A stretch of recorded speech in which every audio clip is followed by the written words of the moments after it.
तिकडे नागपुरातील लक्ष्मी भवन चौकामध्ये स्कूल व्हॅनचा अपघात झालाय। स्कूल व्हॅनमध्ये विद्यार्थी नसल्याने मोठा अनर्थ टळलाय। मात्र या अपघातामध्ये स्कूल व्हॅनचा चालक जखमी झालाय। विद्यार्थ्यांना आणण्यासाठी जात असतानाच कारच्या धडकेने हा अपघात झाल्याची माहिती आता समोर येते। आणि या संदर्भात अधिक माहिती देण्यासाठी आमचे प्रतिनिधी गजानन उमाटे सध्या आपल्यासोबत आहेत। गजानन, स्कूल व्हॅनचा अपघात झालेला आहे, विद्यार्थी नव्हते त्यामुळे मोठा अनर्थ टळला असं म्हणावं लागेल। नक्कीच नागपुरातील लक्ष्मी भवन चौकामध्ये या स्कूल व्हॅनचा अपघात झालेला आहे। आपण हे दृश्य या ठिकाणी बघू शकतो की स्कूल व्हॅन संपूर्ण पलटलेली आहे।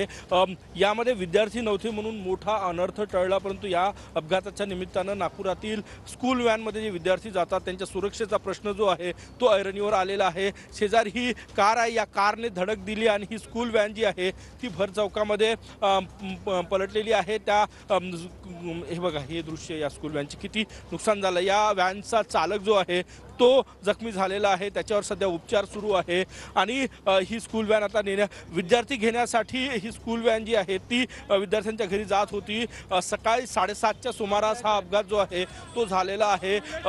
विद्यार्थी नसल्यामुळे मोठा अनर्थ टळलेला आहे असं म्हणता येईल। बघा, ही स्कूल व्हॅन आता या ठिकाणी नेली जात आहे। बघा, हे दृश्य या ठिकाणी बघू शकतो कशा प्रकारे ही स्कूल व्हॅन पलटी झाली। तिला सरळ करण्याचं काम जे आहे ते ट्रॅफिक पोलिसांकडून केलं जात आहे। बघा, हे दृश्य या ठिकाणचे बरोबर। हे बघा, ही संपूर्ण स्कूल व्हॅन जी आहे ती पलटी झाली होती। आता सगळ्यात महत्त्वाचं म्हणजे विद्यार्थी नव्हते म्हणून मोठा अनर्थ टळला, परंतु या निमित्तानं विद्यार्थ्यांच्या सुरक्षेचा प्रश्न जो आहे नक्कीच गजानन, धन्यवाद या सविस्तर माहितीसाठी।